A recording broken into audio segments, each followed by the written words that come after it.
जय हिंद साथियों, एक बार फिर से मैं 12th साइंस वालों के लिए एक और धमाकेदार वीडियो लेकर आया हूं, जो कि बोर्ड परीक्षा 2023 के नज़रिए से बहुत ही ज़्यादा इम्पोर्टेंट है। तो इस वीडियो में हम 12th केमिस्ट्री के महत्वपूर्ण अभिक्रियाओं के बारे में बात करने वाले हैं, जो कि कुल 12 अभिक्रियाएं हैं, जिसमें से आज की वीडियो में हम 4 अभिक्रियाओं के बारे में बात करेंगे। बाकी की 8 अभिक्रियाओं को हम नेक्स्ट वीडियो में देखेंगे। लेकिन वीडियो शुरू करने से पहले एक रिक्वेस्ट है मेरी, वीडियो बनाने में बहुत मेहनत लगती है, इसलिए अगर आपको वीडियो पसंद आता है तो प्लीज़ लाइक ज़रूर करिएगा और साथ ही चैनल को सब्सक्राइब कर लीजिएगा। तो चलिए शुरू करते हैं। तो पहला हमारा है एल्डोल संघनन, जो कि बहुत ही ज़्यादा इम्पोर्टेंट, यानी कि बात करें तो मोस्ट इम्पोर्टेंट है। तो एल्डोल संघनन में दिया है, जब कार्बोनिल यौगिक जिसमें अल्फा हाइड्रोजन परमाणु होता है, जब कार्बोनिल यौगिक जिसमें अल्फा हाइड्रोजन परमाणु होता है तनु NaOH की उपस्थिति में संघनित होकर एल्डोल बनाता है, तो इसे एल्डोल संघनन कहते हैं। बहुत ही आसान है, बस एक बार आपको समझने की ज़रूरत है। तो क्या कह रहा है, चलिए एक बार फिर से देखते हैं। जब कार्बोनिल यौगिक यानी कि CH3CHO और CH3CHO यानी कि एल्डिहाइड है, इसे क्या कहते हैं, एल्डिहाइड है ये CH3CHO। तो वही, जब कार्बोनिल यौगिक तनु NaOH की उपस्थिति में संघनित होकर एल्डोल बनाता है, तो इसे एल्डोल संघनन कहते हैं। तो चलिए अब इसे हम रिएक्शन के माध्यम से समझते हैं। तो ये CH3CHO प्लस CH3CHO यानी कि एल्डिहाइड के दो अणु हैं, CH3CHO प्लस CH3CHO। तो इसे तो ये पूरा सेम ऐसे ही इधर आ जाएगा, CH3 इधर आ जाएगा और CH भी ऐसे लिख जाएगा। उसके बाद ये वाला O और इसमें का एक H, यानी कि एक हाइड्रोजन अणु इसके साथ ऑक्सीजन के साथ इधर चला जाएगा, तो ये हो जाएगा OH। और प्लस में यहाँ पर 2 H बचे हैं, तो ये हो जाएगा CH2CHO। तो सेम ऐसे। तो आई होप आप इसे समझ गए होंगे। तो चलिए हम नेक्स्ट को देखते हैं। तो अगला है हमारा उत्तरज अभिक्रिया, जो कि बहुत ही ज़्यादा इंपॉर्टेंट है, इसलिए आप इसे ध्यान से देखिएगा। तो इसमें दिया है, जब एल्किल हैलाइड, एल्किल मतलब हो गया CH3 CH5, हैलाइड यानी हेलोजन परिवार के तत्व, यानी जैसे क्लोरीन ब्रोमीन हो गया, के दो अणु, यानी एल्किल हैलाइड के दो अणु को सोडियम धातु यानी कि Na, ये है ना Na, के साथ शुष्क ईथर की उपस्थिति में क्रिया कराते हैं, तो एल्केन प्राप्त होता है। चलिए देखते हैं कैसे प्राप्त होता है, रिएक्शन देखते हैं। तो ये हो गया हमारा एल्किल और ये हो गया हैलाइड यानी कि हेलोजन, प्लस 2Na यानी कि सोडियम हो गया, और फिर से प्लस में एक बार और एल्किल और हैलाइड। यहाँ पर कह रहा है ना कि एल्किल हैलाइड के दो अणु, तो यहाँ पर एल्किल हैलाइड के दो अणु हो गए, एक अणु ये और एक अणु ये। तो एल्किल हैलाइड के दो अणु, इसकी जो हम क्रिया शुष्क ईथर की उपस्थिति में कराते हैं, तो ये हमारा जो एल्किल और एल्किल दोनों एक साथ हो जाते हैं, तो मिलकर बन जाते हैं एल्केन। और प्लस में ये दोनों 2Na है यहाँ पर, और ये दोनों हैलाइड Na के साथ चले जाते हैं, तो यहाँ पर हो जाता है 2NaX, यानी कि 2Na के साथ में यहाँ पर दो हैलाइड हैं, तो दोनों हैलाइड हो जाएंगे। तो चलिए इसे हम दूसरी तरीके से समझते हैं। इसे हम यहाँ पर समझ लेते हैं।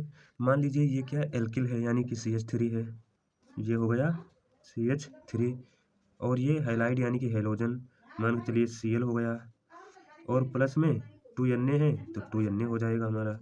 उसके बाद में फिर से प्लस में एक और अणु है एल्किल हैलाइड का, तो ये फिर से हमारा एल्किल हैलाइड यानी CH3 और Cl। इसकी जब हम क्रिया कराते हैं ईथर की उपस्थिति में, तो ये हमारा बन जाएगा, ये दोनों CH3 और CH3 एक साथ हो जाएंगे, तो ये हमारा बन जाएगा CH3 और प्लस में बन जाएगा ये, यहाँ पर एक Cl और दो Cl हैं, और यहाँ पर 2Na है, यानी कि 2Na है और 2 Cl हैं, तो यहाँ पर हो जाएगा 2NaCl। तो आई होप आप इसे समझ गए होंगे। तो चलिए हम नेक्स्ट रिएक्शन को देखते हैं, और जो कि बहुत ही इंपॉर्टेंट है। तो तीसरा हमारा है यहाँ पर राइमर टीमन अपक्रिया, जो कि आप भी जानते होंगे, ये बहुत ही ज़्यादा इंपॉर्टेंट है। तो इसे भी आप ध्यान से देखिएगा ताकि आपकी समझ में आ जाए। तो चलिए इसमें क्या दिया हुआ है, पहले इसे पढ़ लेते हैं, उसके बाद रिएक्शन के माध्यम से इसे समझ लेते हैं। तो इसमें दिया है, जब फिनॉल में, यानी फिनॉल मतलब हो गया बेंजीन हो और उसके ऊपर OH जुड़ा हुआ हो, तो ये हो जाएगा फिनॉल। तो जब फिनॉल में क्लोरोफॉर्म मिलाकर NaOH के साथ लगभग 333 केल्विन ताप पर गर्म करते हैं, तो सैलिसिल एल्डिहाइड बनता है। यानी कि यहाँ पर ये फिनॉल हो गया, बेंजीन के ऊपर यहाँ पर OH लगा हुआ है, तो ये फिनॉल हो गया, प्लस में CHCl3 यानी कि क्लोरोफॉर्म हो गया, और यहाँ पर Cl के यानी कि क्लोरीन के 3 अणु हैं, तो यहाँ पर 3 अणु को भाई 3 अणु यहाँ पर 3NaOH हो गया, क्योंकि यहाँ पर Cl के 3 अणु हैं, तो 3 अणु के साथ जाने के लिए यहाँ पर 3Na की ज़रूरत होगी, तो यहाँ पर 3NaOH हो गया। इसकी जब हम 333 केल्विन ताप पर क्रिया कराते हैं तो यहाँ से ये सेम यही ऐसे यहाँ पर चला जाएगा, और इसमें से CH और ये वाला O, इसमें 3 O है तो एक O इसके साथ में यहाँ पर चला जाएगा, तो ये हो जाएगा CHO, और यहाँ पर बच गया Cl3 और यहाँ पर 3Na, यानी कि 3NaCl हो जाएगा, प्लस में 3NaCl हो जाएगा हमारा। और उसके बाद में फिर यहाँ पर बच गया, यहाँ पर 2 O बच गए और यहाँ पर 1 H और 3 यानी कि 4 H और 2 O बच गए, तो यहाँ पर हो जाएगा 2H2O, यानी कि यहाँ पर ये बन गया हमारा सैलिसिल एल्डिहाइड, और साथ में यहाँ पर NaCl यानी कि लवण प्लस H2O यानी कि जल प्राप्त हुआ। तो आई होप आप इसे भी समझ गए होंगे। तो चलिए नेक्स्ट को देखते हैं। तो हमारी चौथी अपक्रिया है रोजेनमुंड अपक्रिया, तो ये भी बहुत ही ज़्यादा इंपॉर्टेंट है, इसलिए आप इसे भी ध्यान से समझिएगा। तो चलिए देखते हैं इसमें क्या दिया हुआ है।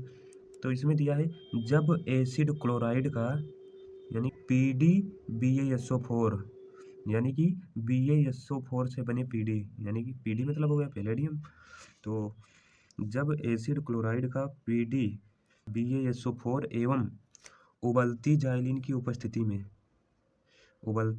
की उपस्थिति में हाइड्रोजन द्वारा आंशिक अपचयन कराते हैं, आंशिक मतलब हो गया आधा, यानी कि आधा अपचयित कराते हैं, तो एल्डिहाइड प्राप्त होता है। तो चलिए इसके रिएक्शन को देख लेते हैं। तो यहाँ पर हो गया CH3COCl मतलब हो गया एसिड, और साथ में Cl है तो ये हो गया एसिड क्लोराइड। तो एसिड क्लोराइड को जब हम PdBaSO4 यानी कि यहाँ पर H2 हाइड्रोजन के भी 2 अणु हैं, PdBaSO4 एवं उबलती जाइलिन, इसकी अपक्रिया जब हम PdBaSO4 और उबलती जाइलिन के साथ कराते हैं तो CH3CHO प्लस में HCl प्राप्त होता है। तो कैसे प्राप्त होता है चलिए देखते हैं।